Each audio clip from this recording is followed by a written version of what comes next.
안녕하세요. 오늘은 기업 가계 연체 증가에 대해 함께 공부해 보도록 하겠습니다. 가계 기업 빚수렁이 심각해지고 있습니다. 이 빚수렁은 하반기 더 심각해질 것으로 예상됩니다.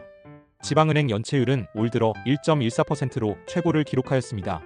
이는 15년 내 최악의 수치로 나타났습니다. 지방은행의 평균 연체율이 올 들어 1%를 훌쩍 넘어 지난 15년 내 가장 높은 수준으로 치솟았습니다. 인구 유출과 내수 침체 장기화로 지방 경기가 무너지면서 이자조차 갚지 못하는 개인과 기업이 폭증하고 있습니다. 경남, 광주, 부산, 전북, 제주은행의 지난 1분기 말 평균 연체율은 1.14%였으며 이는 2010년 3분기 말 이후 약 15년 만에 가장 높은 수준입니다. 특히 올해 들어 상승세가 가파르며 2024년에도 경기가 어려웠지만 지방은행 연체율은 작년 말의 0.81%와 비교해 올해 들어서 석 달 만에 0.33%포인트 상승했습니다. 은행의 연체율이 1%를 넘어서면 건전성에 심각한 위기가 발생할 우려가 있다고 봅니다. 은행의 예대 마진이 1%대에 그치는 상황에서 부실화한 대출이 1%를 넘으면 이익을 남기기 어렵기 때문입니다. 이는 건설업과 임대업 등 부동산과 관련한 대출이 올해 급속도로 부실화된 것이 주요 원인으로 꼽힙니다. 특히 미분양이 급증하고 제조업 부진과 이로 인한 지역 건설업과 지역자 영업자, 지역경제, 가계경제가 어려워지는 것이 지방은행의 연체율을 높이는 주원인으로 지목됩니다. 지방에서 수십 년째 식당을 운영해온 식당 사장님이 지난달 가게 문을 닫고 택배 배달업에 뛰어들었습니다. 움츠러든 지역경제로 인해 코로나 위기 극복을 위해 받은 대출을 도저히 갚을 수 없어서입니다. 비수도권 지역경제에 경고음이 울려 퍼지고 있습니다. 기준금리가 낮아지고 있는데도 내수 침체가 이어져 지방은행의 평균 연체율은 15년 만에 가장 높은 수준으로 치솟았습니다. 지난 23년간 비수도권 경제를 짓눌러온 부동산 침체는 물론이고 지방의 버팀목 역할을 해온 제조업마저 대출 부실이 늘고 있습니다. 지방은행들은 연말까지 연체율이 더 높아질 것으로 보입니다. 부채가 증가하면 기업과 가계의 소비 능력이 줄어듭니다. 이는 부동산 매매 수요 감소로 이어질 수 있습니다. 동시에 금리가 상승하면 빚 부담이 늘어나 부동산 대출 상환이 어려워지고 이로 인해 연체율이 높아질 가능성도 커집니다.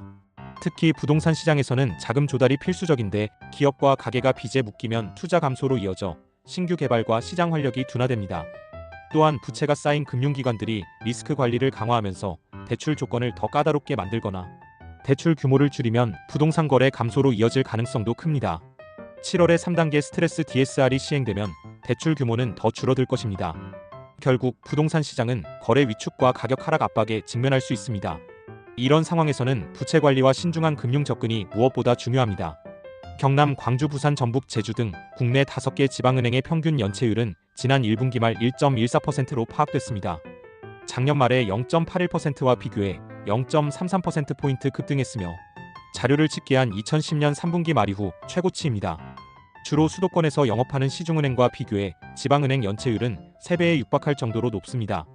국민, 신한하나, 우리 등 4대 시중은행의 지난 1분기 말 평균 연체율은 0.35%로 지방은행의 3분의 1 수준입니다. 보통 지방은행이 시중은행보다 연체율이 높긴 했지만 2022년 1분기 말까지만 해도 지방은행의 평균 연체율은 0.35%로 4대 시중은행의 0.17%의 2배 수준에 머물렀습니다. 최근 지방은행 연체율 상승세의 문제는 가계대출과 기업대출이 모두 급등하고 있다는 점입니다. 코로나 같은 외부 충격이 가해지면 기업대출 연체율이 일시적으로 치솟긴 하지만 가계대출 연체율 상승폭은 제한적이었습니다. 하지만 올해 3월 말 5개 지방은행 가계대출 연체율은 1.08%로 관련 통계를 확인할 수 있는 2008년 3월 말 이후 17년 만에 최고치로 치솟았습니다. 가계대출 연체율이 1%를 넘었다는 것은 지방의 경제 위기가 실물 경제로 퍼질 대로 퍼졌다는 의미입니다. 기업대출은 올 들어 부실화가 더욱 빠른 속도로 진행되고 있습니다. 5개 지방은행의 기업대출 평균 연체율은 작년 말 0.73%에서 올 1분기 말 1.13%로 3개월 만에 0.4%포인트 치솟았습니다. 4대 시중은행은 기업대출의 평균 연체율 자체가 0.39%에 불과합니다. 그만큼 지방은행의 연체율 상승 속도가 가파르다는 의미입니다. 지방은행들은 건설사의 연쇄적인 법정관리가 연체율 상승으로 이어졌습니다. 시공능력평가 기준 경남 지역 2위 건설사인 대저건설이 지난 1월 기업 회생 절차인 법정관리를 신청했고 부산에 본사를 둔 삼정기업도 2월 법정관리를 신청했습니다. 제조업체 부실도 이어지고 있는 것으로 파악됐습니다. JB금융그룹의 제조업 관련 기업 대출의 연체율은 작년 말 1.2%에서 올 1분기 말 2%로 3개월 만에 0.8%포인트 급등했습니다. 문제는 기준금리 하락세에도 비수도권 연체율 급등 현상이 연말까지 더 심해질 것으로 예상된다는 점입니다. 비수도권 부동산 투자 시 신중을 기하여야 합니다.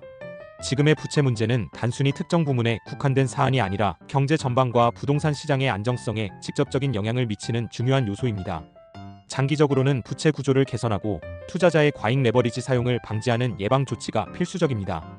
또한 시장의 적정한 유동성을 유지하면서도 투명성과 건전성을 높이는 정책적 노력이 병행되어야 합니다.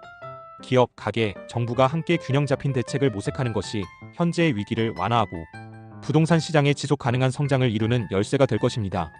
또한 올해 들어 국내 보험사의 대출 연체율과 부실 채권 비율이 나란히 상승한 것으로 나타났습니다. 회생 절차에 들어간 홈플러스의 대출 채권이 부실 채권으로 분류된 데다 경기 불황 악재가 겹치면서입니다. 그리고 은행권이 주택담보대출 금리를 잇따라 인상하고 있습니다. 서울시가 토지거래허가 구역을 해제한 지난 2월 3월 늘어난 주담대 신청이 시차를 두고 최근 가계대출 급증으로 이어지자 대출 증가 속도를 억제하기 위해 대출금리 인상 카드를 쓰기 시작했습니다. 대출 한도는 줄어들고 은행별 대출금리는 상승하고 있는 것입니다. 문제는 비수도권 연체율 급등 현상이 연말까지 더 심해질 것으로 예상된다는 점입니다. 정부, 기업은 물론 개인도 부채 관리에 만전을 기하여야 합니다. 이는 부동산을 주요 자산으로 삼는 가계와 기업 모두에게 커다란 위험 요인이 될 수 있습니다. 자산 가치 하락은 추가적인 재정 악화로 이어질 가능성이 있으며 특히 레버리지를 활용한 투자자들에게는 큰 충격으로 다가올 수 있습니다. 이런 상황에서 정부와 금융기관의 역할도 중요해집니다. 부동산 시장의 안정을 위해서는 금리와 대출 규제를 강화하고 부채 리스크를 체계적으로 관리하는 방안이 필요합니다. 동시에 개인과 기업도 부채 상황 계획을 철저히 점검하여 재정 건전성을 유지하는 노력이 요구됩니다. 장기적으로는 부채 구조를 개선하고 투자자의 과잉 대출 사용을 방지하는 예방 조치가 필수적입니다.